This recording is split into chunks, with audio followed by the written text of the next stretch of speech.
Hi, this is Catherine. This is Taking Tea with Catherine. This is a new tea. I got a new tea because I didn't need any new teas. But actually, I had just run out of my peppermint lemongrass or lemon tea. Whatever. It's peppermint lemon probably.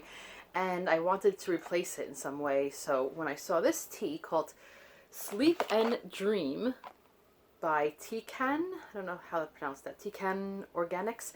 Organic herbal infusion with lemon balm, peppermint, and lavender blossom. It just sounded right to me. A nice evening, relaxing tea. I think it's a German company that makes this tea. So that kind of works because I'm going to talk briefly about Sylvia Plath, who was part German. I don't know. Connections. Yeah, so I got that tea on my walk today. I'm recording this. I'm doing a Friday reads, but I'm recording this earlier because I won't have time on Friday to record it.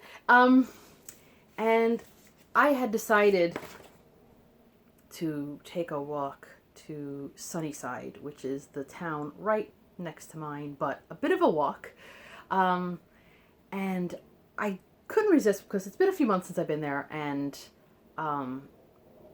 the weather today was just perfect. I mean, I know it's a little early for this kind of weather, and I know it's going to get cold again, but I take it.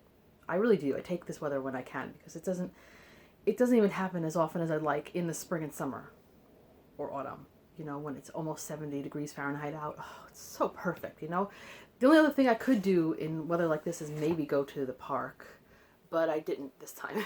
I went to Sunnyside. So what I do when I go to Sunnyside usually now is I go to a store that is mostly like Irish grocery products and other things too. They're a little overpriced, I think, for some of the things I got, because my neighborhood and the adjoining neighborhoods have a pretty decent Irish population. So we get some imports, which are similar to some of the British products you can see, when you go to the UK. And, things that I might miss a little bit because I like that sort of thing. And so a lot of stores near me, I can get a lot of things. But then I try to find objects, items, whatever, that I don't always find in those other places. But still, they're just kind of pricey. Ugh. Either way, I did end up enjoying that because I did get a whole... they have, among, packaged items that they have, and candy and chips and crisps, I don't know what you call over there, and meats, all kinds of meats and stuff. They also have like some prepared foods, and I have not had a working oven in a couple of weeks now, so I can't cook anything. I can heat things up, I can make rice, I can make a couple other things, with what I have, but I can't cook properly, so it's kind of nice to just have a proper feeling meal. I can do takeout, but even this was a little bit pricey. Life is just so expensive. Anyway, eventually I'm going to get my, everything is going to get approved and they'll put things back on and I'll be able to have a normal kitchen again at some point. But today is not the day. Anyway, so I thought I'd talk about some things. For instance, I also passed by I don't know, I don't think it's called the Sunnyside Book Exchange anymore, but it's like Sunnyside Media and Book something, maybe also Exchange, I don't know. Swap, maybe? Anyway, it is, it's a wonderful idea. It's like a little free library, except much bigger. Sometimes it's even bigger than it was today, but it's like a long table full of books, and the guy who kind of mans it, or whatever you call it, he just keeps adding books. If you're standing there long enough, you'll keep seeing him adding books. And I asked him, because I just didn't know, I said, if I want to bring books, where do I give them to you? What do I do? And he pointed out there's actually a drop there. I didn't even see it, like a little book drop section. So that's good, because even though I usually, when I'm done with books, if I don't sell them back somehow, I bring them sometimes to the little free library, it might be nice to give back, because I did end up, on top of getting groceries, I also got some more books, which I'm going to show you after I show you the things that I plan to read. And so I had books, and I had groceries, and then I had to walk back, and I'm a little sore and tired. So it'll be good to have this tea and relax tonight. I also got, before I go into any of that, a friend of mine, I talk about her a lot, my friend who lives in San Diego, who I've traveled with a number of times. We we keep in touch very often. And recently when she called me, it was in the middle of everything that's been going on with the kitchen and the apartment and everything. And I was just in more than the usual amount of, despair. And she gave me all kinds of advice. She's good at that. She's not pushy, but she. And then I think she felt bad because she knew that I have issues. So she sent me a little care package, and nice little scrub I have, some lotion and other things. But I thought I'd show you this one. This is called Slow Brew Tea Infuser that she gave me. I have something similar. My sister got me, I think it's the Manatee and or the Mr. Tea. So they're just like these cute things. And should I take it out now? You can basically see. Yeah, I'm not going to take it out now. You can basically see the picture in the back, how it works. You open it up like halfway through. There's an opening. You put the loose tea in there. You close it up, and you make an infusion. I think that's lovely, and it's cute. Sloth. I feel very slothful sometimes. So, right, that's what it is. My nature. Issues are strong. So, yeah, so that was really nice of her. And so I have teas, I have new teas and older teas that I can infuse. Very happy. So now, books.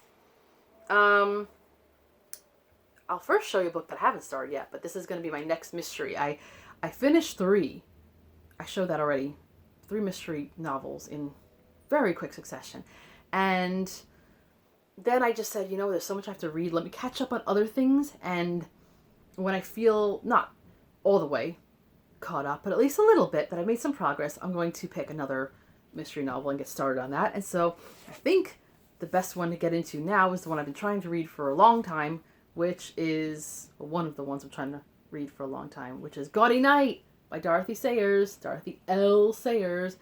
I started this a long time ago, and I don't know what happened, that I didn't finish it. It wasn't that it wasn't interesting, but, things happen. So now I have the copy. I'm going to really, really read it. So that's good. And here's a book that I'm in the middle of, actually past the middle of, and it's on a subject that I'm quite interested in, and I went back to it again, even though it has nothing to do with anything I'm reading in March. But the Eleanor of Aquitaine biography that I've been reading. It's a bit of an older biography, but I love it. It's at the point where Eleanor is the Queen of England. Her husband is the King of England, so he's the reigning king. But she does a lot of administration, and she's had a ton of kids already. And things are starting to look a little bit like we're getting to the downhill part of their marriage. Henry and Eleanor's marriage. They're going to have some difficulties, and I think we're going to start also getting into the Thomas Becket difficulties too. Henry the second had a really close relationship and trust in Thomas Becket for a long time, and then I guess he made him, what was it, Bishop Cardinal?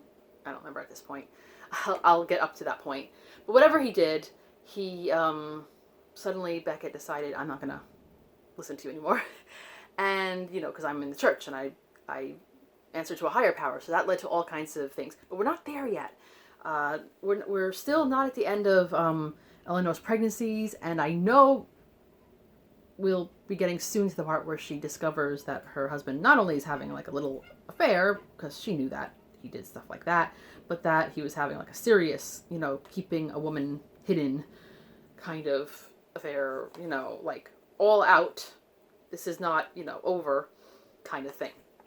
And I thought that it would be good to tie it in, even though I don't need to finish this book. I might, but I don't need to finish this in March. But I was mentioning not too long ago how I'm going to do a whole thing starting in April where I'm going to get back into reading about Pre-Raphaelites, like really get into it, make a whole project out of it, and poets and all kinds of stuff. And I'd love to connect anything with the Pre-Raphaelites. And one of the people who was not the original, but is definitely considered part of the movement is, I think his name is Arthur Hughes.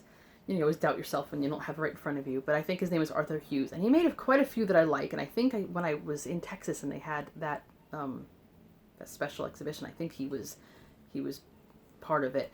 Anyway, sorry, I keep looking down. My bookmark seems to be starting to fray. My cat caught it the other day. Big mistake. Anyway, and He made one called Fair Rosamond or something, who was the woman who Henry had the relationship with, and you see in the background, first you see in the foreground, you see this, beautiful young lady, and then the background you see kind of a blurry figure who's supposed to be Eleanor, which is, I forgot totally that there was actually a painting of Eleanor by one of the Pre-Raphaelites, even though you can't really see her face. Oh, that is nice tea. So anyway, I found a connection, so I love that. I am just really enjoying finding all these connections. So where am I?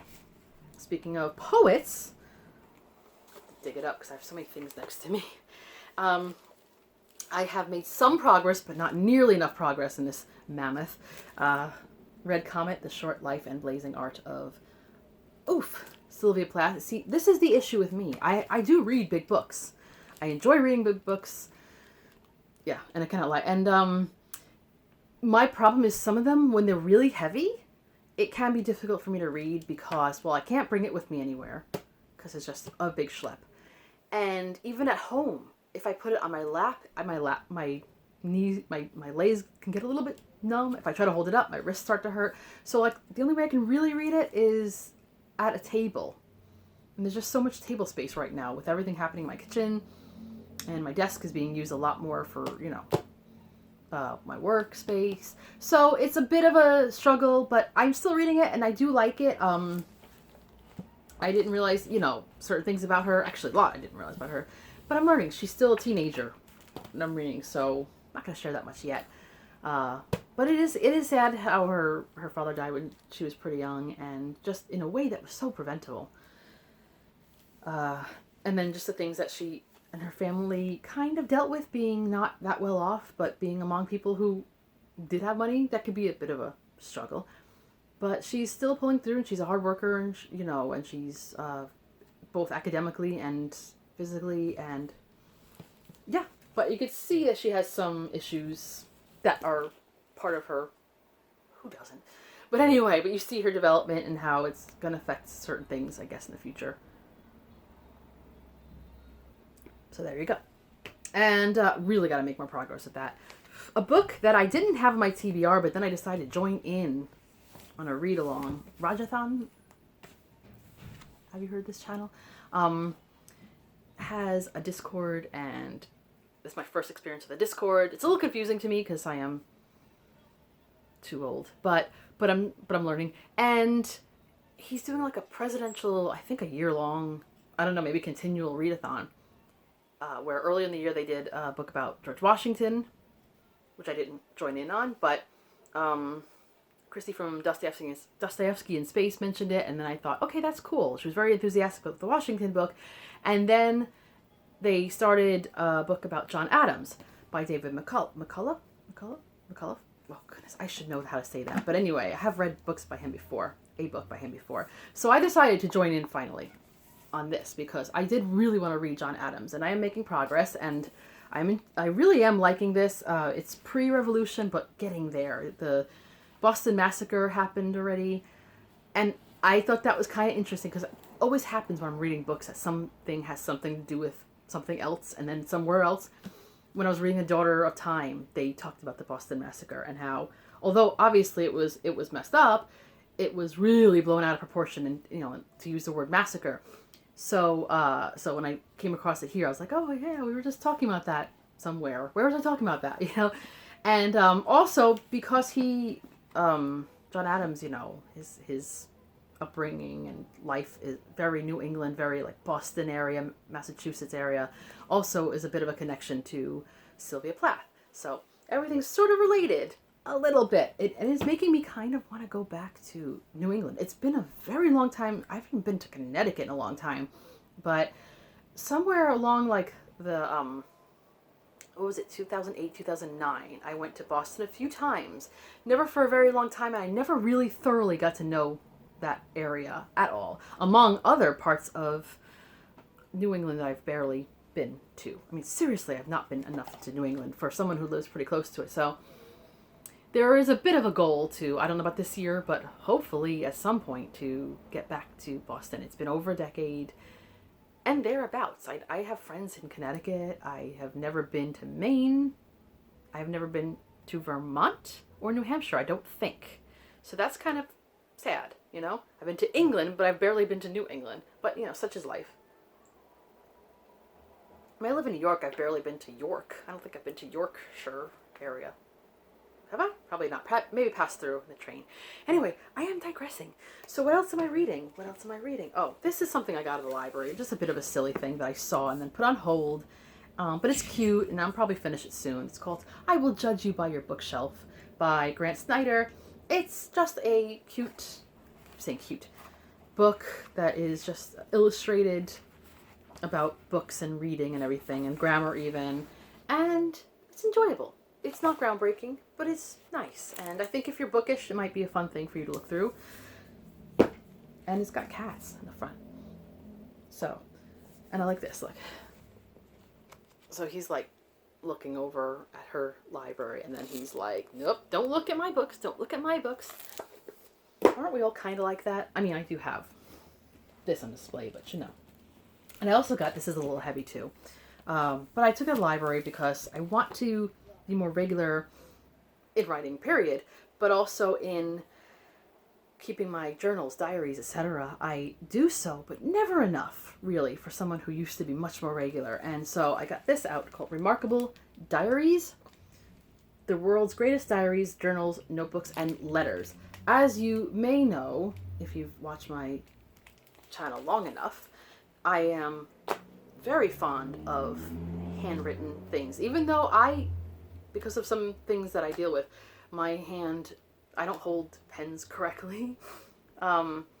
Still, even though I hold them better than I used to, I did a lot of training of my hand, I still can't write for extremely long time with my hand, without it getting worn out pretty quickly.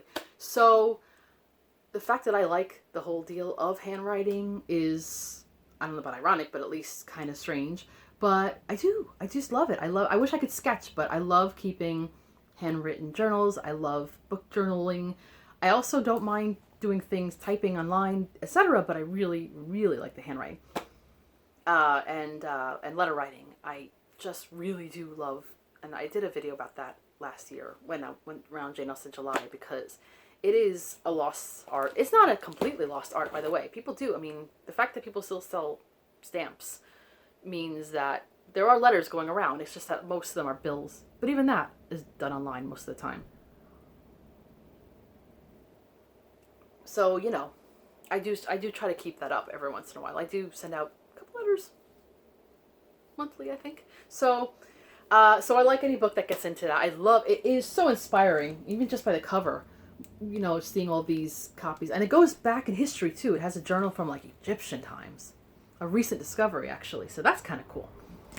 Anyway, what else do I have? Well, that's all I've been reading. There's a lot of books that you may have, if you're paying attention, which you don't need to. You may have observed that I haven't mentioned recently that I started, because sometimes I have to put things to the side, even if they're good. So I'll come back to them. So, okay. What else do I have currently reading? I just, you know, I started getting poets and writers again, just because I need the encouragement. So I might be going through this soon. And also the London Review of Books. This is the latest one. They have articles about Highsmith in my head. Just Highsmith, who I have never read. Let me see. A book about London's West End. Do you like the sound of turning pages? Some people like it, some people don't. Scottish independence. It's kind of political. I don't care for that too much, but you know. Open in a Screen Vault by Colm Toibin. I think that's how you pronounce his name. I have books by him that I've read and have yet to read. Francis Bacon, Revelations. So that could be good. Where was it? I was going to show you that I want to really read up on. There's a lot of articles in here that look pretty cool. So I'm not going to show you every article. But give me a moment. I will find it. There's a poem in here that starts out unpronounceable, which I don't care for. I don't like to be intimidated when I'm reading poetry. I mean, I don't mind being a little intimidated. Did you see me do the finger lick thing? We're not supposed to do that anymore, right?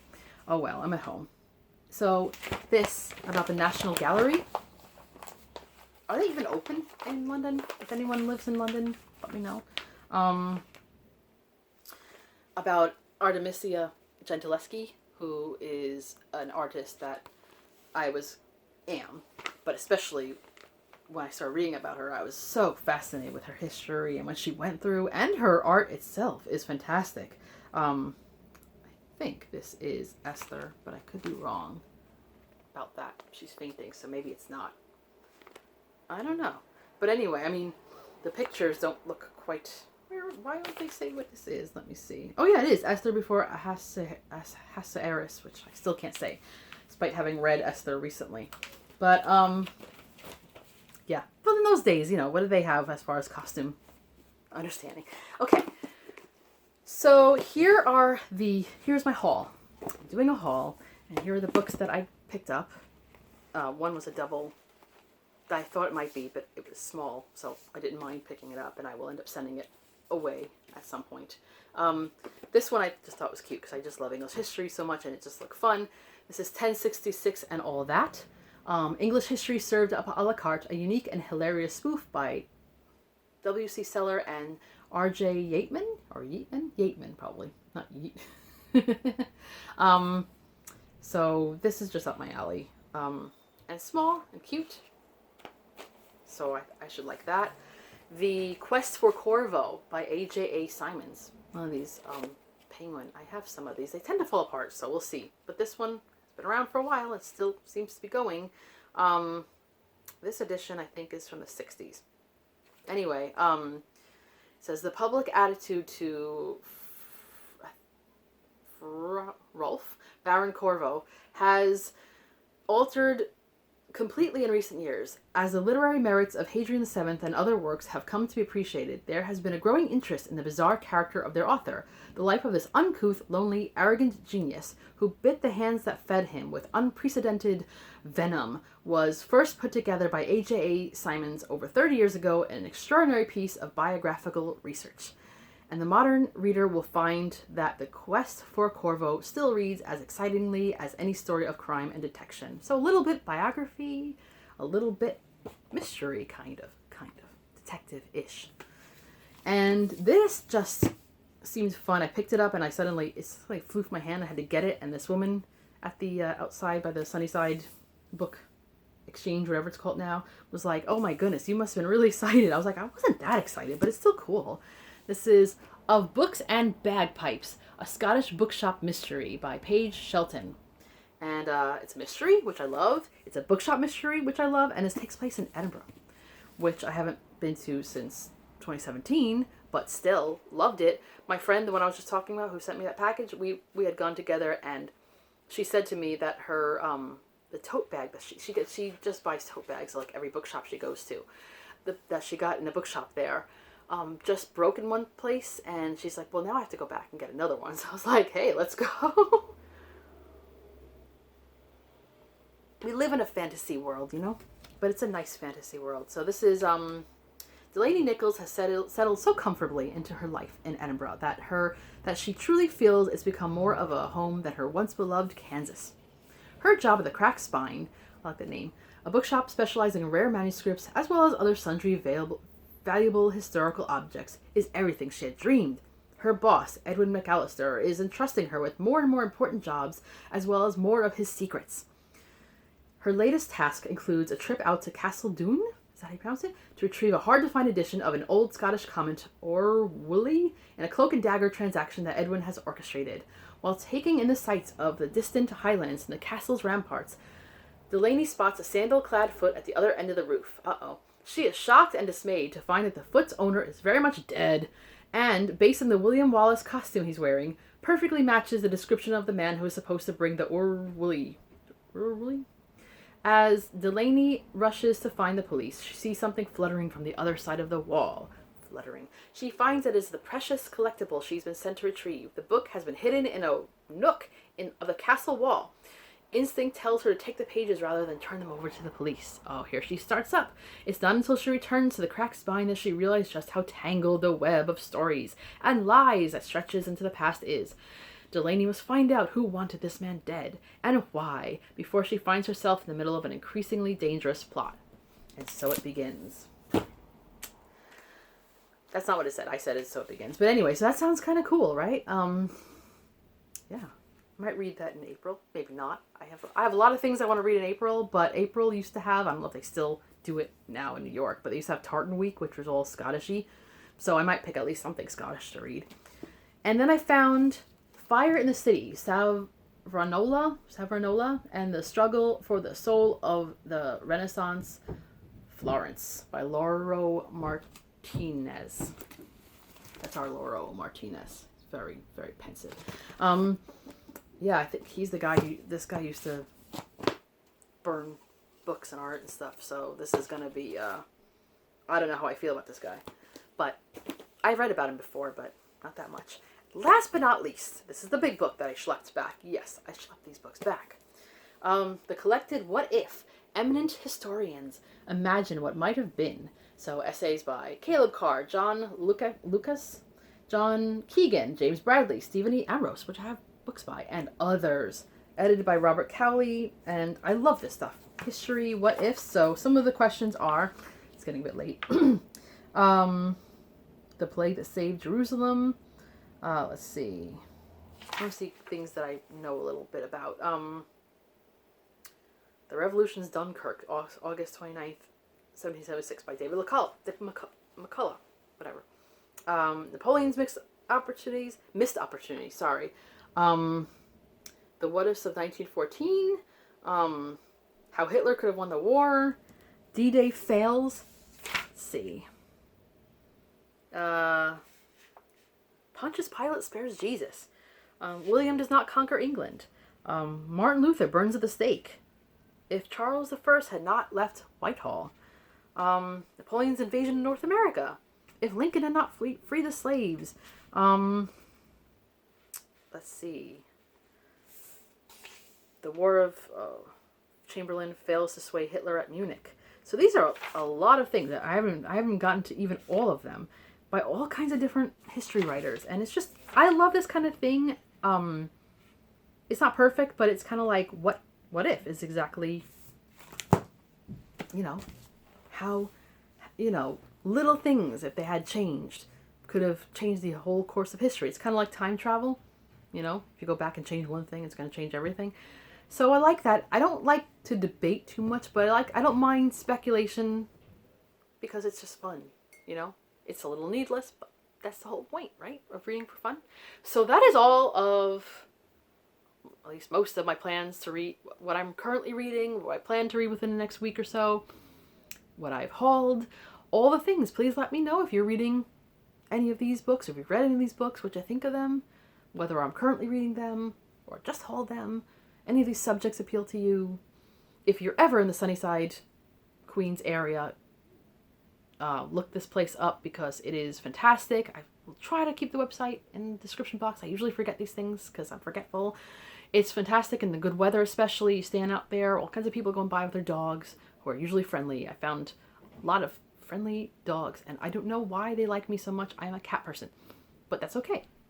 I also said hi to a cat on the way. So this is Catherine at Taking Tea with Catherine. Have a lovely tea and book-filled day.